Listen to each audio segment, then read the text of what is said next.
Medical college और अब तो मिर्जापुर में मां विंध्यवासिनी के इस धाम में एक विंध्य विश्वविद्यालय के निर्माण का कार्य भी आगे बढ़ चुका है।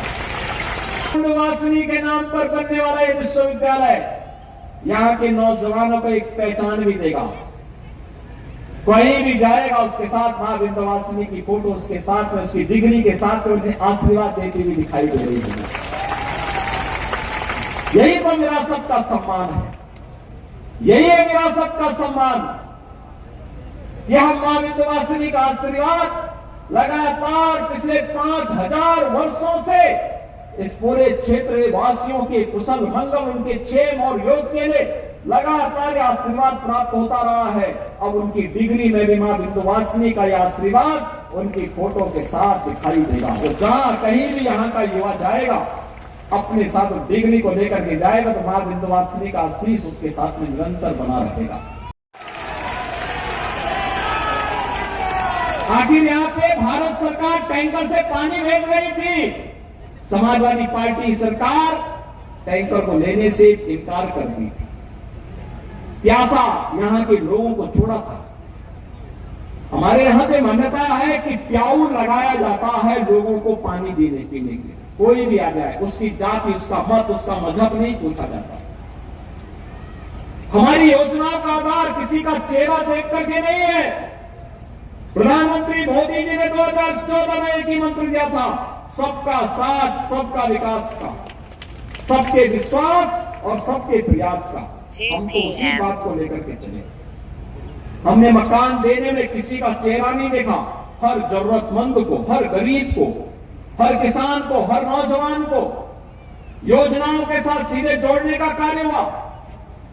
लेकिन ये लोग अवसरवादी लोग हैं। आखिर यहाँ पे भारत सरकार टैंकर से पानी भेज रही थी, समाजवादी पार्टी सरकार टैंकर को लेने से इनकार कर दी थी। प्यासा यहां के लोगों को छोड़ा था। हमारे यहां पे मान्यता है कि प्याऊ लगाया जाता है लोगों को पानी देने पीने के लिए। कोई भी आ जाए, उसकी जाति, उसका मत, उसका मजहब नहीं पूछा जाता। हमारी योजनाओं का आधार किसी का चेहरा देख करके नहीं है। प्रधानमंत्री मोदी जी ने 2014 में एक ही मंत्र दिया था, सबका साथ, सबका विकास का, सबके विश्वास और सबके प्रयास का। हम तो उसी बात को लेकर के चले। हमने मकान देने में किसी का चेहरा नहीं देखा। हर जरूरतमंद को, हर गरीब को, हर किसान को, हर नौजवान को योजनाओं के साथ सीधे जोड़ने का कार्य हुआ। लेकिन ये लोग अवसरवादी लोग हैं। कोई गरीब कल्याणकारी योजनाओं की कोई कार्य योजना नहीं, इनकी अपनी एक कार्य योजना है। और कार्य योजना के तहत ये लोग युवाओं के हाथों में तमंचा पकड़वा करके उन्हें समाज और राष्ट्र विरोधी तत्वों की ओर अग्रसर करने का कुत्सित प्रयास करते थे। टैबलेट देने का काम किया जा रहा है। दोनों मंत्री यहां मंच पर बैठे हैं, तकनीकी शिक्षा के मंत्री आशीष पटेल जी भी और औद्योगिक विकास के मंत्री नंदगोपाल नंदी जी भी, दोनों यहां मंच पर बैठे हैं। जो लोग इस कार्य को कर रहे हैं, 2 करोड़ युवा, दुनिया के अंदर 2 करोड़ तमाम देशों की आबादी नहीं है। यहां पर हम 2 करोड़ युवाओं को टैबलेट देने का काम करेंगे, क्योंकि अभी यहां प्रिया जी कह रही थी निवेश आ रहा है। 35 लाख करोड़ रुपए का जो निवेश यहां आएगा, 1 करोड़ युवाओं को नौकरी मिलेगी, सीधे सीधे नौकरी। उस युवा को तब तक उसके टैलेंट को टेक्नोलॉजी और ट्रेनिंग के साथ जोड़ने का ये हमारा माध्यम है। आखिर यहाँ पे भारत सरकार टैंकर से पानी भेज रही थी, समाजवादी पार्टी सरकार टैंकर को लेने से इनकार कर दी थी।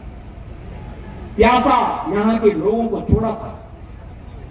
हमारे यहां पे मान्यता है कि प्याऊ लगाया जाता है लोगों को पानी देने पीने के लिए। कोई भी आ जाए, उसकी जाति, उसका मत, उसका मजहब नहीं पूछा जाता। हमारी योजनाओं का आधार किसी का चेहरा देख करके नहीं है। प्रधानमंत्री मोदी जी ने 2014 में एक ही मंत्र दिया था, सबका साथ, सबका विकास का, सबके विश्वास और सबके प्रयास का। हम तो उसी बात को लेकर के चले। हमने मकान देने में किसी का चेहरा नहीं देखा। हर जरूरतमंद को, हर गरीब को, हर किसान को, हर नौजवान को योजनाओं के साथ सीधे जोड़ने का कार्य हुआ। लेकिन ये लोग अवसरवादी लोग हैं।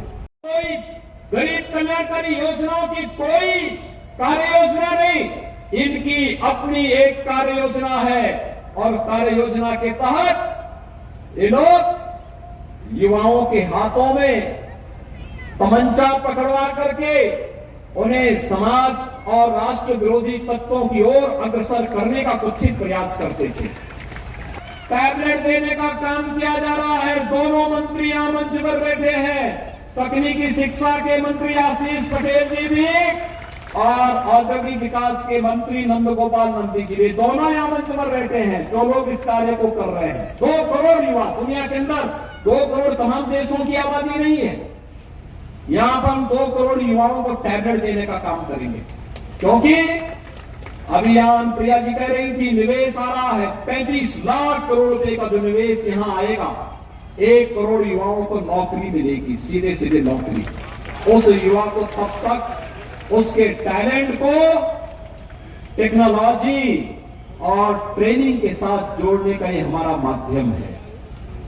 जगह पे हमारी नेता ने कहा है कि यहाँ पे पेयजल की स्कीम लानी चाहिए, उस गांव में बिजली पहुंचनी चाहिए, अपने प्रस्ताव को लेकर के आते थे।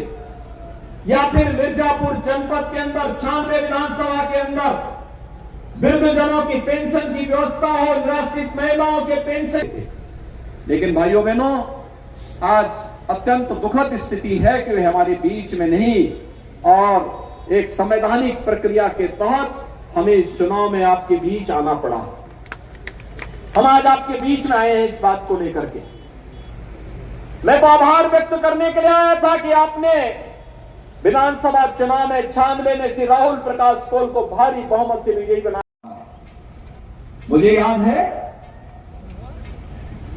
जब कोल समाज से जुड़े हुए, जनजातीय समाज से जुड़े हुए लोगों के मकान की समस्या सामने आई थी, राहुल मेरे पास आए थे। उन्होंने कहा था कि बहुत सारे लोग ऐसे हैं जिन लोगों को सेक्स सूची में नाम नहीं है, उन लोगों को भी मकान मिल जाए तो अच्छा रहता। और भाइयों बहनों, हमारी सरकार ने तय किया था कि कोल जाति से जुड़े हुए चेरो, थारू, बुक्सा, ये जितनी जनजातियां हैं, इसके अलावा मुसहर, सहरिया, इन सबको हम 100% मकान देने का काम करेंगे। इसमें से कोई भी परिवार इन सुविधाओं से वंचित नहीं रहने पाएगा।